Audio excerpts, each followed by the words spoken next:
The 13-Story Treehouse, Monkey Mayhem by Andy Griffiths. Chapter 6, The Barky the Barking Dog Show.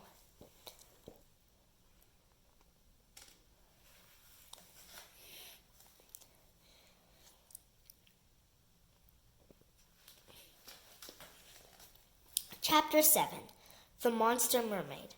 See what I mean? TV shows don't get much dumber than that. Okay, Terry, I said when it was finally over, let's get back to work. But it's time for my second favorite show, said Terry, Buzzy the Buzzing Fly. Oh, no, it's not, I said, grabbing the remote and turning off the TV.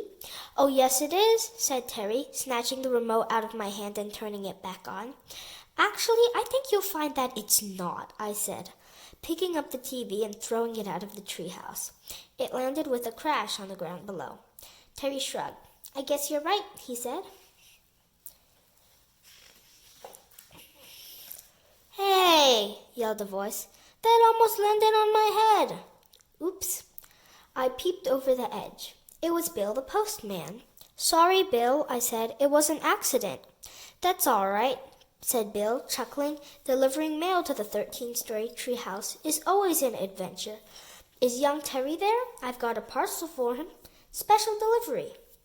Yay, said Terry, sprinting for the ladder. I'll be right down. He returned a few minutes later with a package.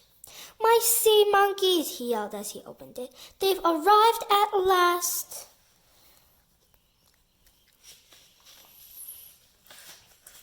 Sea monkeys? I said. What do you want them for? We've already got a perfectly good tank.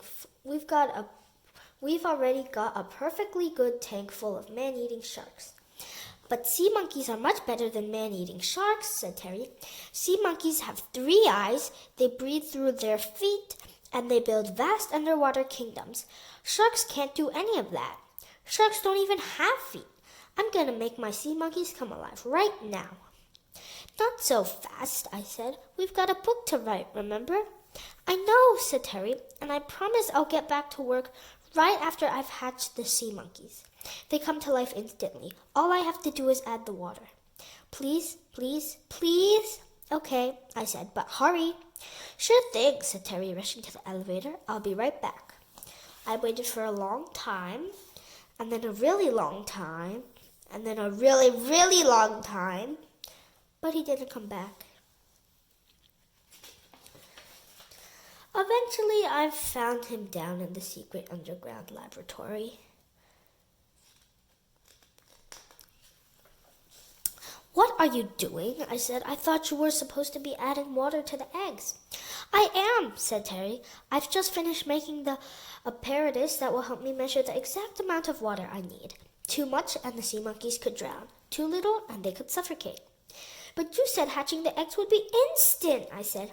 And it will be, said Terry, just as soon as I add the water. Now stand back.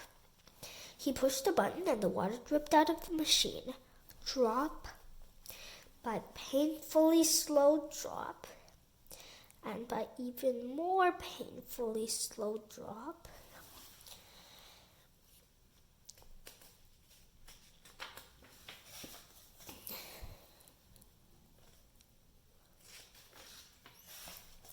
Finally, about 1,000 million trillion gazillion painful slow drops later, it was done. At last, I said, add the eggs quick and let's get back to work. Sure, said Terry, I just have to purify the water. How long will that take? I said. Terry looked at the packet. 24 hours. What? I said, but that's a whole day. Don't be silly, Andy, said Terry, laughing. There aren't 24 hours in a day. Yes, there are, I shouted. And if you think I'm going to let you waste any more time on these stupid sea monkeys, then you're out of your tiny pea-sized, numbskull-sized brain. Watch your language, Andy, said Terry. There might be children reading. I don't care who is reading, I said. Put your sea monkey eggs in that water right now, or else I swear I'll shove that jar onto your head so hard that it will be stuck on there for the rest of your life. How would you like that? Terry thought about it for a moment.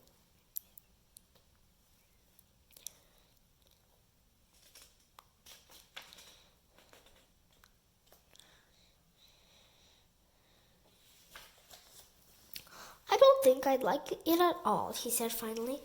I guess under the circumstances, we can skip the water purifying step and add the eggs straight away. Great thinking, I said. Terry's hand was trembling as he poured the sea monkey eggs into the jar. He stirred it and held it up to the light. I've done it, he shouted. I'm a genius. I've created life. He was right. Not about being a genius, of course, but there definitely was a bunch of newly hatched sea monkeys bobbing around in the jar. Well, that's just great, I said. Now can we get back to our book? Not yet, said Terry. I have to feed them 1 level scoop of official sea monkey growth food. I groaned. Does that mean that now you have to build a 1 level scoop of official sea monkey growth food dispensing machine? No need for that. They come with their own official sea monkey growth food dispensing utensil, said Terry as he sprinkled sea monkey growth food from a plastic spoon into the top of the jar. The food triggered a feeding frenzy. Well, in one sea monkey, at least. It swam straight to it and sucked it all up before the others could get any. What a guts, said Terry. Better put some more in, I said. Terry measured out another spoonful and sprinkled it into the jar. Once again, the greedy sea monkey ate it all. And then it started to grow. Within seconds, it doubled in size, and then doubled in size again. Then it swam around the jar and ate all the other sea monkeys. It grew bigger and bigger and bigger. It's getting too big for the jar, said Terry. Get a beaker, I said, a really big beaker. Terry darted away and returned with the biggest beaker we had. That ought to hold it, he said, as he tipped the sea monkey from the jar into its new home. But the sea monkey kept right on growing. Soon it was too big for the beaker, so we tipped it into a bucket. But it quickly outgrew that as well. It's no use, said Terry. We need something even bigger. How about the bath, I said. I didn't know we had a bath. Yes, I said, I've been meaning to talk to you about that. It's in the bathroom. I didn't know we had a bathroom, said Terry. Just bring the bucket and follow me, I said. That is one weird-looking sea monkey, I said when we'd finally got it into the bath. That's because I'm not a sea monkey, said the weird-looking sea monkey. I am a mermaid. A mermaid, said Terry, looking like he was about to cry. But mermaids are for girls. I ordered sea monkeys. It's not my fault, said the mermaid. The eggs must have gotten mixed up at the factory. My name's Mermaidia. What's yours? Terry, he said.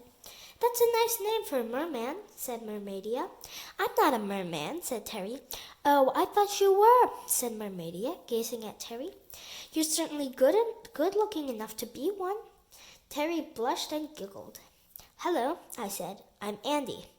Uh-huh, said Mermaidia, not taking her eyes off Terry. I live here too, I said. Uh-huh, said Mermaidia. Why don't you run along now, Sandy? Terry and I would like to be alone. Yes, said Terry dreamily. But what about our book? I said. When are we going to do that? But it was no use. Neither of them were listening to me. They were just gazing into each other's eyes. It was quite embarrassing, actually. I stepped out of the room and closed the door. The thing was, though, I could still hear what they were saying. You are so sweet, said Mermaidia. I wish I could stay here with you. But you can, can't you? Said Terry. Alas, no, said Mermaidia. I can't live in a bathtub forever. We've got a swimming pool, said Terry. It's see-through. You could live there. But I need to live in the sea, said Mermaidia. It's where I belong. Oh, said Terry sadly.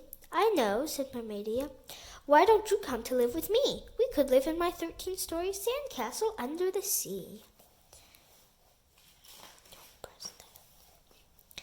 That would be nice, said Terry, but I'm not a merman. I can't breathe underwater. There is a way, though, said Mermaidia. When a human and a mermaid get married, the human becomes a merman. All we have to do to be married is kiss. I should have rushed in and broken it up right there and then, but I didn't want them to know I'd been listening. And besides, I was too late anyway. I shuddered as I heard the unmistakable sound of a human and mermaid kissing. Oh, darling, crooned Mermaidia. I'm so happy. Let's leave right away. Okay, said Terry. I've just got to say goodbye to Andy. All right, but hurry, said Mermaidia impatiently. I don't know how much longer I can last in this bath water. I quickly hid as Terry came out of the bathroom. He climbed down the ladder and started looking for me.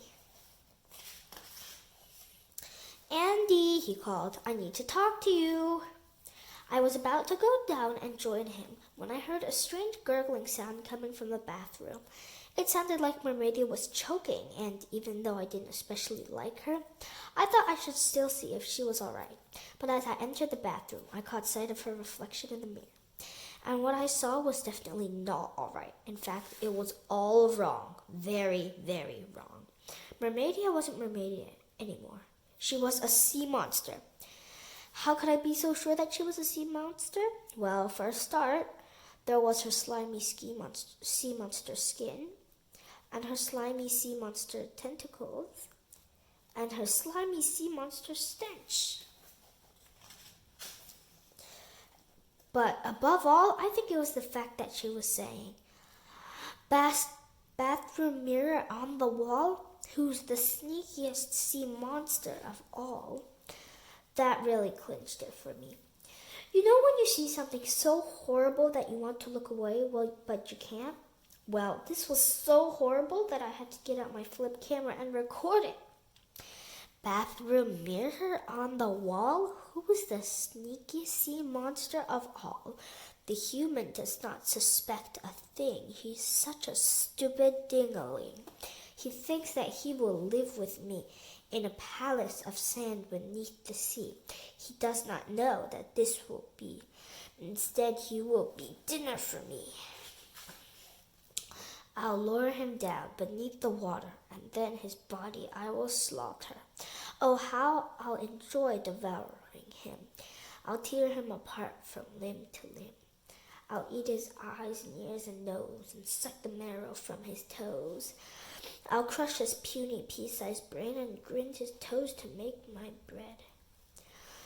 My trap is set, my plans are laid. All I must do is keep up the charade. Who, me? A sea monster. Your brain needs first aid. I'm a lovely, innocent, sweet mermaid. And with that, the monster became Mermaidia again and climbed back into the bathtub. I stopped recording and rushed off to find Terry. He was down in the kitchen. The marshmallow dispenser was shooting marshmallows into his mouth just as fast as he could swallow them. Guess what, Andy? He mumbled with his mouth full. Let me see. You and Mermaidia got married, and you're off to live in an underwater 13-story sandcastle. Terry was amazed. How did you know? I heard the whole thing, I said. And that's not all I heard. After you left, I discovered that Mermaidia is not a mermaid at all. She's a sea monster. That's a lie, said Terry. You're just jealous. No, I'm not. I said, look at this. I pressed play on my camera and handed it to him. Yikes, said Terry. What am I going to do? Well, for a start, I said, I think you should definitely break up with her. And pretty soon, too. Of course I will, said Terry. But what if she tries to eat me? Calm down, I said. I was just joking. For the moment, there's no need to do anything. She doesn't know that you know that she's a sea monster. Oh, yes, I do, said a hideous gurgling voice behind us. We turned to see Mermaidia slamming her way across the kitchen toward us. Go away, said Terry, trying to hide behind me. But we're married, my darling, she said, extending her horrible face toward Terry. Don't kiss me, he pleaded, his eyes wide with alarm. I'm not going to kiss you, she said. I'm going to eat you and your eavesdropping friend. But I didn't mean to eavesdrop, I said. Can't you just send me off with a warning or a small fine or something? I suppose I could, said Mermaidia. It's just that I'm so very hungry. Being cooped up in a sea monkey packet for so long gives one such an appetite. We backed away from Mermaidia until we were pressed up against the elevator doors. I felt around behind me, desperately trying to find the button to open the door as she slid closer and closer. Finally, I found it.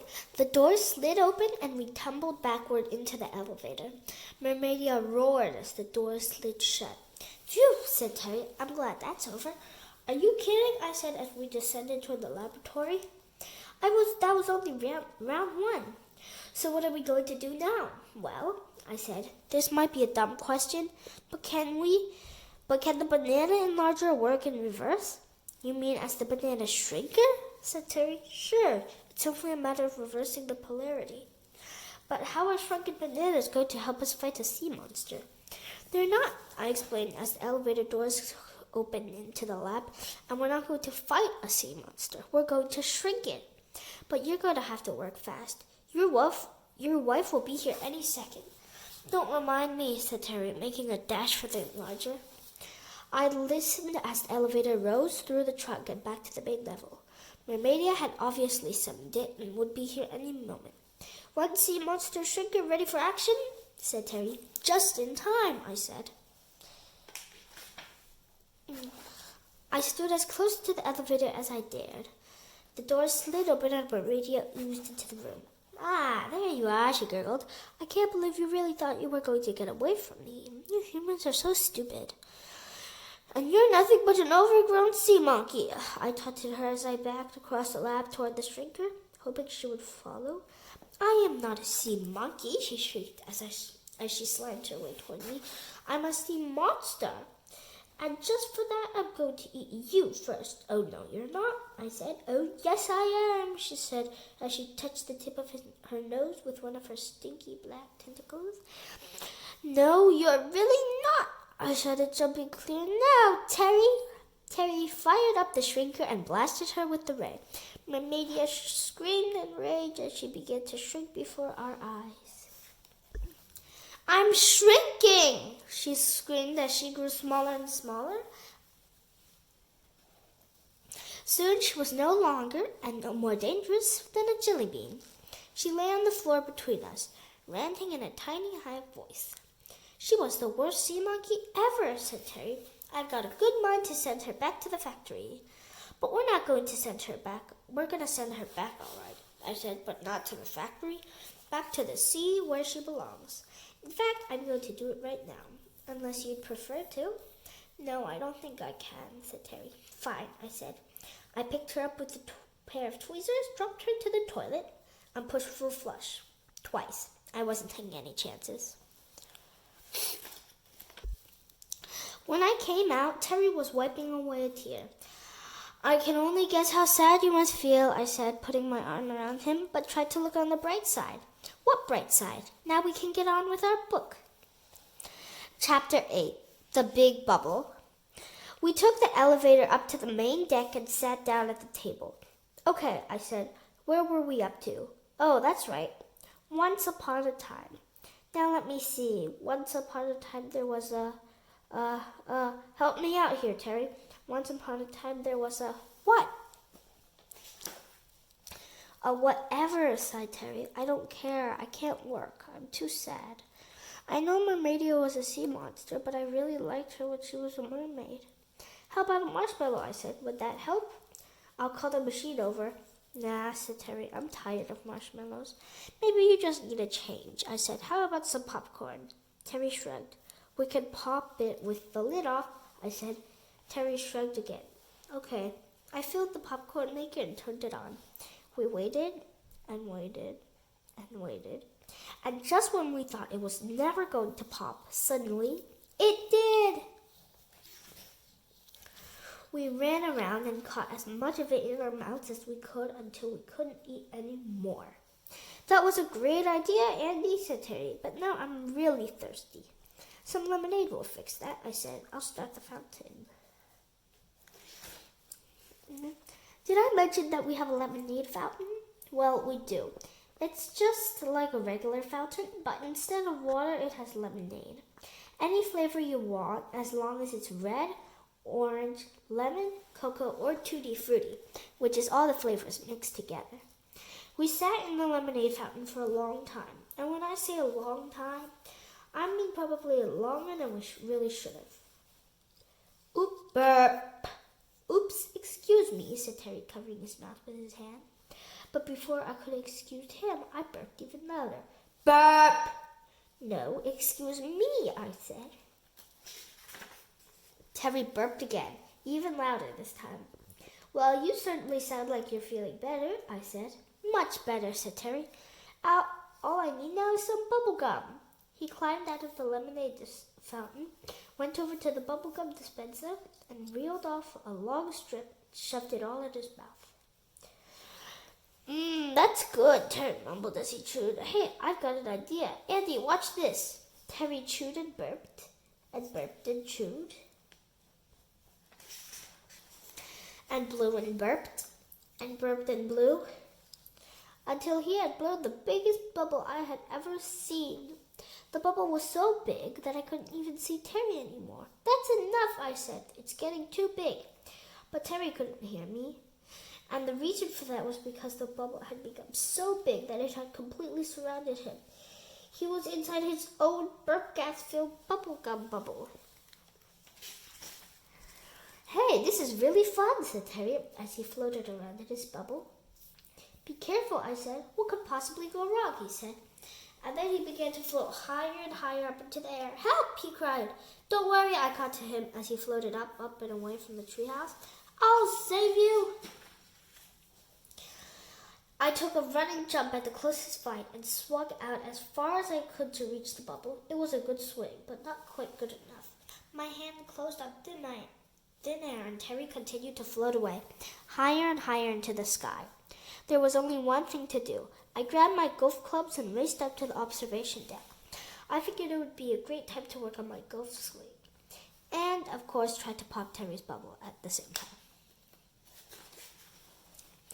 I gave my best shot, but didn't have any luck on my first attempt, or on my second, or even my third. But my fourth attempt was a bullseye. The bubble burst apart, which was both good and bad. Good because Terry was no longer trapped in a bubble full of burp gas, but bad because he was now plummeting toward the ground without a parachute or even a crash helmet. Luckily, however, the marshmallow machine seemed to know just what to do. It began firing marshmallows at supersonic speed, and within moments there was a giant pile of marshmallows on the ground directly below Terry. He landed right in the middle and bounced many times before finally coming to a rest. It looked kind of fun. Well, a lot of fun, actually. I helped Terry out of the marshmallow pile and dusted him off. That was the best fun ever, he said with a big grin. You should try it. I would, I said, but we've got a book to write, remember? Oh, yeah, said Terry. I forgot. We rode the elevator back up to the main deck. This was really it. No more distractions, no more excuses, no more flying cats, no giant banana attacks, barking dogs, pretend mermaids, evil sea monsters, popcorn parties, lemonade guzzling, burp gas-filled bubblegum bubbles, or marshmallow trampolines. We were just going to do our book. We sat down at the table. So where were we up to? I said. Once upon a time, I think, said Terry. Very funny, I said. Now let me see. Once upon a time there was a what? Finger, said Terry. Finger, I said. Yes, said Terry. Why don't we put your beginning and my drawing together? You know, like once upon a time there was a finger. But let's not make it an ordinary finger. Let's make it a super finger, like this. That's crazy, I said. Oh, said Terry, looking disappointed. So crazy it just might work, I added. Then what are we waiting for, said Terry, beaming. Let's do it. So there we were, me writing, Terry drawing, and it turned out to be pretty good too, as you can see. Come back next time to read the next part of the 13-story treehouse.